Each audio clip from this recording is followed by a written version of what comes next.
What's up, y'all? It's TruthTiger, and today I'm going to talk about something different, something a little bit trippy, something just a little bit different than what I normally talk about. I'm going to talk about the human genome, and the human genome is not really what you think. You know, we're told that we're Homo sapiens and that we evolved from apes and all this type of stuff, and, you know, I believe we're created by God, but, you know, God could have extrapolated us, from a monkey of some kind, maybe, you know. I don't know how all this works, but, you know, there's qualities about the human genome and qualities about us that science can't really explain. And there's qualities about the human genome that science really tries to really throw under the rug. Like, I've talked about Rh negative blood types before, and how I believe that that is a connection to descendants of the Nephilim. You can call them Nephilim or Anunnaki. Every culture has this idea of this ancient race of giants that opposed mankind. At some levels, maybe they were kings of mankind, and on another level, mankind rose up against these Anunnaki and killed them all out. And that's why we wave high. It's from Native American culture, because these Anunnaki, these Nephilim, I think there's a lot of different names for them, maybe different types of them. I don't know, but they had 6 fingers. And 6 toes. So you wave high to show that you have 5 fingers and that you're legit. And, you know, if you would wave and you would have 6 fingers, they'd probably kill them. They'd probably kill that person. And, you know, we don't really talk about this, but every culture has stories of giants. The Native American culture is filled with stories of giants, of defeating giants, tricking giants, you know, overpowering the giants, overcoming the giants. Filled with stories. In the Scandinavian mythology, Thor, what does he do? He kills the giants. Read the Bible.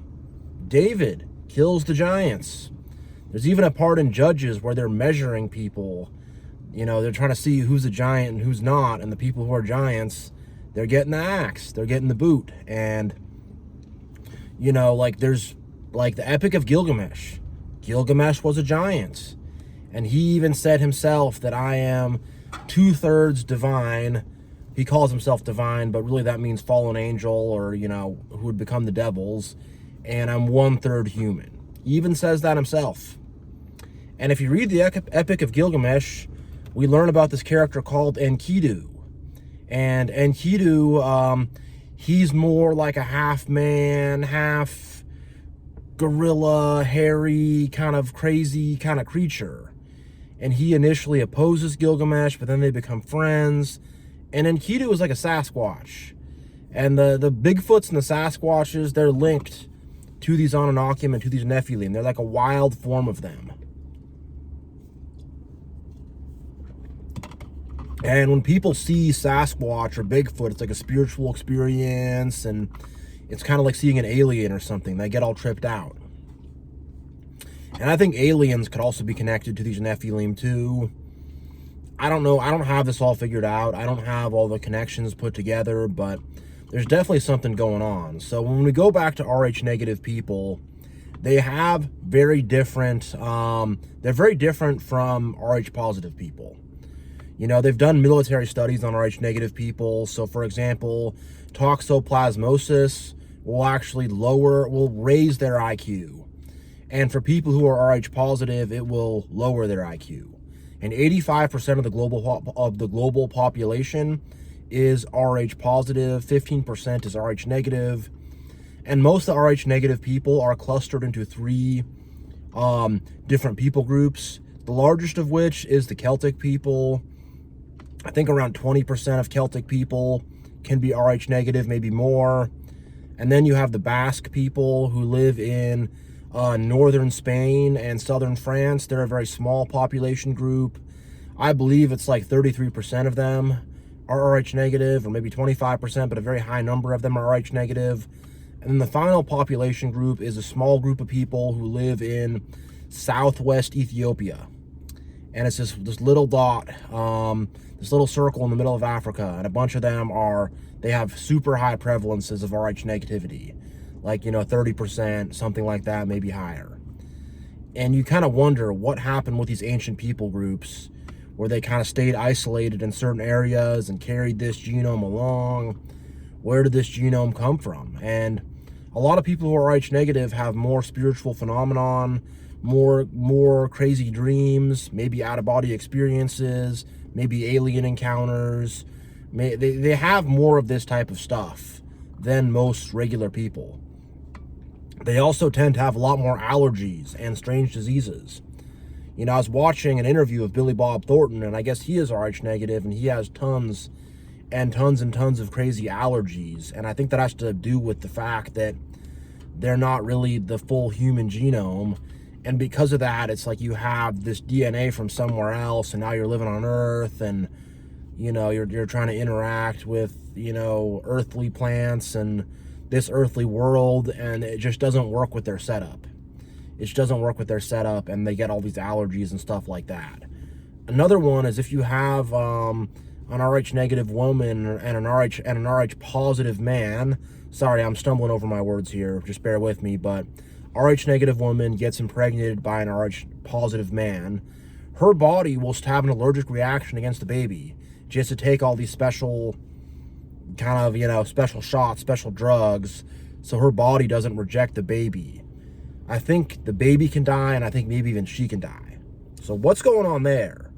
How can one human being impregnate another human being, and it's like this allergic, dangerous reaction? Well, it's because, you know, that person's not fully Homo sapien. They're not fully human. And I'm not trying to say that in a mean way or anything. I'm just trying to expose the lies we've been told about history. And when you think about it intuitively, it makes sense. It really does make sense. Especially when you look at the mythology of, again, the Sumerian culture with the Epic of Gilgamesh, the Judeo-Christian culture with the Bible, the Scandinavian culture with Thor killing the giants, the Native American culture with their countless stories about giants. Why does every people group have this story? And there's even a common disorder, not that common, but there are certain people who will be born with 6 fingers or 6th toe, or it's a pretty common, I guess they call it a genetic defect or something, but it happens more than you might think, where people will actually be born with a 6th toe or a 6th finger. That's a carryover from the, you know, Anunnaki, Nephilim DNA that they have. Also, Andre the Giant supposedly had 2 rows of teeth. I cannot confirm this. This is something that Ric Flair said, and pro wrestlers tend to embellish things and lie about things and exaggerate things. But if you look at Andre the Giant, his like hands and feet are really big compared to the rest of him, but his teeth are normal sized. So his teeth are actually quite small compared to the rest of him. And supposedly he had 2 rows of teeth. And that's how the Bible describes these Nephilim, as having 6 fingers and 6 toes and 2 rows of teeth. Even giganticism itself, where does that come from? It's a leftover. It's a leftover genetic trait from these Anunnaki, because the original Anunnaki were giants. And, you know, we get this stuff put out of history, but there's so many stories about people finding giant bones, finding giant burial mounds. But the Smithsonian tries to destroy it, and, you know, the Matrix 666, the elites, the Satanists who run society, they're working very hard to destroy this information. They're working very hard to make sure this information's not found. And they're working very hard to make sure this information just sits outside of your worldview, to where you would never even think about it or consider it. And if 15% of the world population is Rh negative, you never hear anything about it. How come you never hear anything about it? You hear literally nothing about it. I think I'm the only one that really talks about this stuff. You hear nothing about Rh negativity. Ever. I met a guy who was Rh negative, and he turned me on to all this stuff, and they kind of look different too. Like with Billy Bob Thornton, I couldn't really point it out, but I had a coworker, and I was able to tell just by looking at him that he was Rh negative. I just knew. He didn't even know it himself, but I'm like, you're a universal donor? You're Rh negative. And also, all universal donors are Rh negative. O negative. I don't know how that works, or why that works, or how that factors into this. Maybe it's like, you know, because Lucifer and his angels were at some point, they didn't rebel against God yet, so they have this divine essence, and then they defile themselves and corrupt themselves and lose this divine essence, but it's still in the blood, so this divine essence like can transfer into anybody. I don't know. I don't know, but there's something very different about these arch negative folks. They look different, they move different, it's just a different vibe. And they got a whole different setup going on. And I don't think it's just RH negative. Like, I think this Anunnaki DNA, it's in all of us in various different ways. I think it's not just RH negative people. I think that's just an expression of it. You know, like, I think all of us have this Anunnaki DNA. I think the RH negative people just have maybe more of it, or I don't know how it factors in exactly. I don't know how it factors in exactly, but I know it factors in. I know it factors in for sure.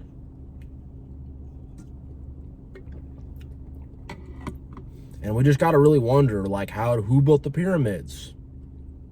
How did that one happen in very ancient Egypt? You know, thousands and thousands of years ago. How did that happen? How did the Mayans build all their pyramids in Mexico? How did they do that? And, you know, historical record will say that the Mayans and the Incas did not have metal tools. So they had stone tools and obsidian glass. You're not going to be able to make a sharp cut with a stone tool.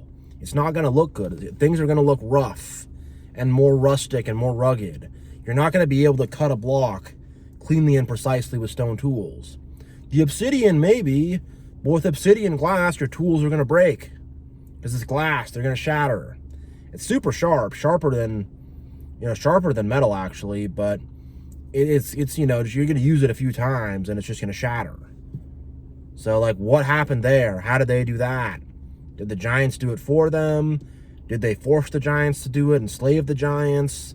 Did the giants enslave them and make them do it? What happened? What happened? I mean, there's so much stuff in history that we're not being told the truth on. So much. I mean, history's lying to us, and we're being lied to about the human genome 100%. No questions asked. They do not want us to know about the Anunnaki.